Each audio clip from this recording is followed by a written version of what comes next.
Good evening. I'm Keely Van Middendorp. Here's what's making headlines across the county. The American Hockey League announced earlier today that Bakersfield Condors winger Seth Griffith has been named the league's Player of the Month for the month of January. Griffith leads the team in scoring, averaging 2 points per game last month and finished with 6 goals and 12 assists in his last 9 games.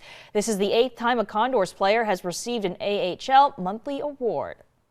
We're following up on a report of mail theft at the Hillcrest Postal Office in Bakersfield. We spoke with a USPS inspector about how often the crime occurs and what residents should do in order to keep their mail safe and secure.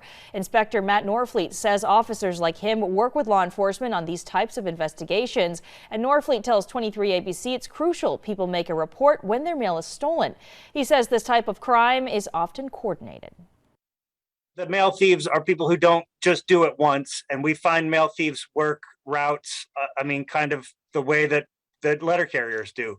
When a mail thief gets arrested with a load of stolen mail in their car, we find mail from all over the state, indicating that the mail thieves are driving around stealing mail from the mailboxes that they've identified as most vulnerable or most likely to produce the lucrative kind of things that they want to steal.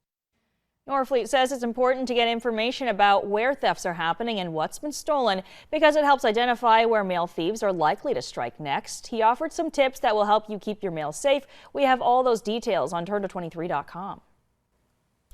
And 2 real weather stories for us tomorrow. The first and probably the least significant of the 2, strong winds in eastern Kern, but not too much wind. 30-40 mile per hour gusts, maybe some gusts hitting 50 miles per hour, but not as bad as we've seen in the recent past. Here in the valley, though, cold to start the morning off. A freeze warning in effect outside of Bakersfield, so freezing or below freezing temperatures expected.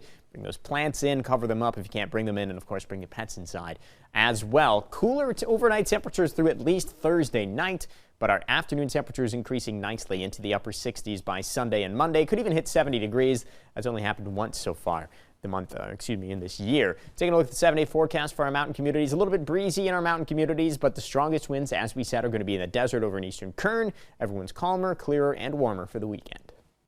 That's your latest news and weather update. For the latest update anytime, be sure to head to our website, turnto23.com.